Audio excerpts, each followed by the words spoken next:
चयन किया हुआ गया और उसने उस वृद्ध के, उस बूढ़ी माता के चरण स्पर्श किए झुक करके और कहा चाची आशीर्वाद दो, तुम्हारा बेटा समाज में है विजय प्राप्त करने के लिए, तुम्हारा आशीर्वाद मुझे चाहिए। वो बुढ़िया हजार उसके पास झूम जाए लेकिन कभी भी दबेगी नहीं, भले ही हाँ कहीं कर दे, वो माता कभी झुकेगी नहीं और वोट आपको देगी। क्यों? आपने उसके सम्मान से पैर स्पर्श किए, आप उसके दुख दर्द में गए हैं, आप इसकी मृत्यु शोक में गए हैं, आप उसके संकट में सहभागी हुए, वो आपको चयन करेगी। हमें ऐसे उपेक्षित लोगों को, ऐसे पिछड़े हुए लोगों, दलित शोषित लोगों का भी हमें अपने हृदय से लगा के रखना है, क्योंकि वो भी समाज के लोग हैं, वो भी राष्ट्र के लोग हैं, उनको भी उतना ही अधिकार जीने का है जो बहुत लोग पहले से जी रहे हैं।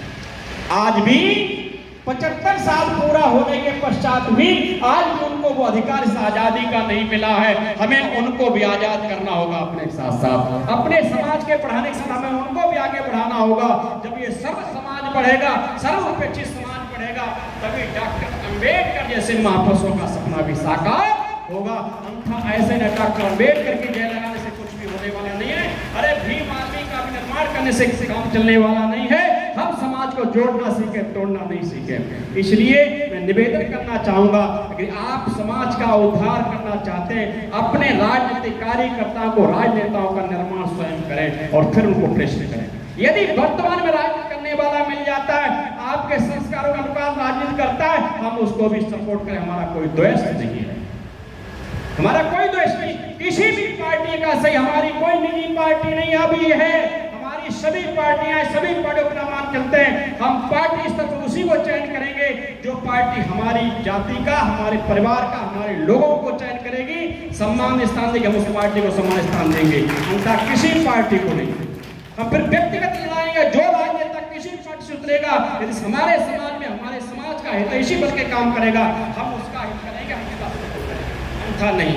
यदि आपको अपनी पार्टी भी की जरूरत पड़े तो ध्यान रखना, वर्तमान में राजनेता एक भी नहीं चाहेगा कि कोई नई पार्टी आप बना करके राजनीति में आगे बढ़े, क्योंकि वो तो लड्डू खा रहे हैं, वो खीर खा रहे हैं। ये खीर खाने के लालच में ही ये राजू जैसा भाई, अरे महापुरुष कल्याण सिंह महान आत्मा का पुत्र, जब अपने पिता को सम्मान नहीं दिला सकता, अपने स्वार्थ के लिए सिद्ध करने की भावना झलकती है, योगी जी की हम तारीफ करेंगे तो हो सकता है हमें कोई पद मिल जाए। इसलिए मुहिम उस महापुरुष महान आत्मा का उसने अपनी वाणी से अपमान किया, ऐसे कुसंस्कारी नेताओं को भी बहिष्कार करना पड़ेगा। इसलिए हमें संस्कार देना पड़ेगा। संस्कार तो सच्चा विद्या, जब व्यक्ति के संस्कार दूषित हो जाते हैं, जब संस्कारों में दोष आ जाता है तो अविद्या उत्पन्न हो जाती है। ध्यान रखना, अविद्या विनाशती, अविद्या हमेशा विनाश को ले जाती है, कभी निर्माण की ओर नहीं ले जाती। अविद्या में कृष्ण व्यक्ति स्वयं स्वार्थ सिद्ध करता है, अपने पेट को भरता, ना समाज यथागत देखता, ना जाति को देखता है। ऐसे लोगों को भी, भेड़िए वेश के लोगों को भी हमें ध्यान रखना पड़ेगा।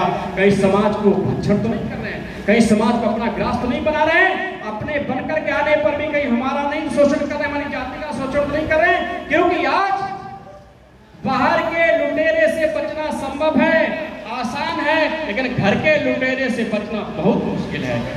शत्रु से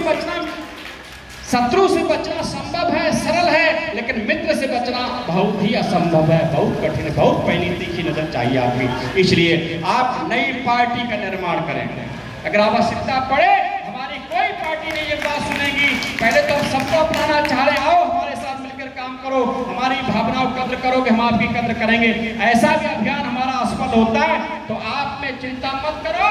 अरे आप में विद्वानों की कमी नहीं है, बलिदानियों की आज भी कमी नहीं है। ये बलिदानियों का ही परिवार, बलिदानियों का ही वंश रहा है, जिसने आदि से लेकर के और इस क्रांतिकारी जो हमारा स्वतंत्रता आंदोलन चला, स्वतंत्रता संग्राम चला है, अंग्रेजों के साथ में, मुगलों के साथ में 500 से अधिक रियासतें हमारी बलिदान हुई है, कोई एक रियासत बलिदान नहीं हुई है। अगर उनका हम नाम गिनाने लगेंगे तो घंटे लग जाएंगे। इसलिए बहुत सारा परिचय देते हुए हमने एक पुस्तक लिखी, हमारे अंदर दर्द है।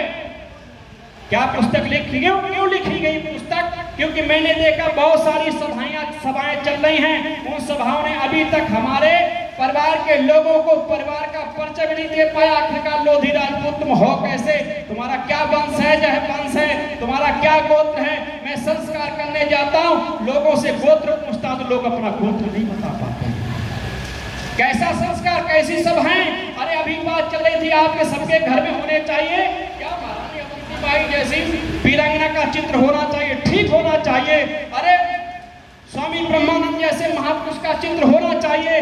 अरे गुलाब सिंह लोधी जैसे क्रांतिकारी बलिदानी का चित्र होना चाहिए। अरे कल्याण सिंह जैसे महापुरुष का चित्र होना चाहिए, मानता हूं। उमा भारती जैसी प्रेरक मां शक्ति का चित्र होना चाहिए, लेकिन होगा कैसे? क्या आप लोगों ने कोई प्रकाशन अपना खुलवाया अभी तक? बोलो, है कोई प्रकाशन आपका? और जब आपका प्रकाशन नहीं होगा तो आपका साहित्य कहाँ से प्रकाशित होगा, चित्र कहाँ से महापुरुषों के आएंगे? कहीं आम बाजार में तो मिलने वाले हैं नहीं। इसलिए ऐसे जो आपके समारोह होते हैं इनमें आपका साहित्य भी होना चाहिए, इनमें महापुरुषों के चित्र को भी स्टार लगना चाहिए। जब स्टार लगेगा लोग प्रेरित होंगे, संभाषण सुनने के पश्चात तो लोग खरीद के ले जाए, अपने घरों में ले जाएंगे। लेकिन जब स्टार ही नहीं होगा, जब प्रकाश ही नहीं, तो स्टार कहाँ से आएगा? और जब स्टार नहीं होगा हमारी सभाओं में तो ले कहाँ पहुंच जाएंगे। इसलिए संकल्प करना चाहिए। मैंने अभी तक 70 से अधिक पुस्तकों का निर्माण किया। कितनी? 70 से अधिक पुस्तकों का निर्माण किया। और मैं समझता हूं अगर पिता परमात्मा ने मुझे 20 साल और समय दे दिया तो सैकड़ों की तादाद में साहित्य दे दूंगा। ऐसा कोई क्षेत्र नहीं होगा जिस क्षेत्र का साहित्य दे दूं। उसी श्रृंखला में मैंने चंद्रवंशी लोधी क्षत्रिय पथ प्रदर्शक नाम की पुस्तक लिखी। चंद्रवंशी लोधी क्षत्रिय पथ प्रदर्शक। इसमें वर्तमान, भूत, भविष्य तीनों का मैंने चिंतन किया है। हम भूत में क्या थे, हमारा अतीत क्या था, क्या आज हो गए, क्या आगे होने जा रहे, उसका समाधान क्या। जो हम पतन को, बहुत सारी हमारे व्यवस्थाएं हम पतन को ले जाने वाली हमारे समाज में हैं, उनसे हम बचेंगे कैसे, उनका समाधान इस पुस्तक में मैंने देने का काम किया। इसलिए आपको मैंने जोड़ा पथ प्रदर्शक, हमारे नौजवानों को एक रास्ता बताने का काम करेंगे पुस्तक। मैं पिछली बार लाया था जनपद में, बड़े दुख के साथ मुझे कहना पड़ता है कुछ लोगों की प्रेरणा से कि आइए हमारे यहाँ आपको सहयोग मिल जाएगा। 2-4 महीने मीटिंगें की, लेकिन बंधुओं एक पैसा मुझे प्राप्त पुस्तक के लिए नहीं कहा। एक तो राजनेता चाटुकार आए, उन्होंने उल्टी सीधी बातें की, जबकि राजनीति के क्षेत्र का कोई अनुभव नहीं, केवल भेड़िया बनकर स्वाद सिद्ध करना जाति के नाम पर ऐसे लोगों ने हतोत्साहित किया। मैं वापस चला गया। एक पैसा आपने पुस्तक प्रकाशनी रुकी हुई, मुझे फिर चिंतन करना पड़ा कि मैंने तो गलत काम कर दिया, क्योंकि मैं तो सर्व समाज का उपदेशक हूँ। मुझे समस्त जातियों को लोग बुलाते हैं, समस्त जातियों को सुनते हैं, समस्त जातियां मेरी सहयोग करते हैं। आप कहाँ छोटे से दायरे में बंध गए, लेकिन फिर भी आपने मैंने कही ना नहीं, अरे आपने कार्य किया, साहस का कार्य किया है। अरे जिस जाति में जन्म लिया बलिदान उसी पर हो जाए। अरे आपने जिस जाति में जन्म लिया है उस जाति का आपके ऊपर ऋण है। अरे उस जाति की माओ ने मुझे गोद में खिलाया, अरे मुझे जन्म दिया है, मुझे पाला पोसा वस्त्र पहनाए खिलाया है। अरे मेरे दुख दर्द में शामिल हुई हैं। उन जाति के पिताओं ने मेरा पालन पोषण किया है, मुझे वस्त्र दिए, मेरा अन्न दिया, मुझे उस जाति के लोगों ने शिक्षा दीक्षा संस्कार देने का काम किया। अरे इस जाति का तुम्हारे ऊपर ऋण है, ये तुमने ऋण चुकाने का काम किया। हताश होने की आवश्यकता नहीं। अरे परमपिता परमात्मा भेज देगा किसी सेनानी को। और मैं यहाँ से गया, मैं बड़े गौरव के साथ कहना चाहता हूँ, एक हमारे यहाँ प्रधान जी हैं, वो कलान क्षेत्र में, उनका नाम था किस्मत हुआ, उन्होंने मुझे बुलाया और उन्होंने पूछा मुझसे, आचार्य जी आपने ऐसी पुस्तक की? हाँ।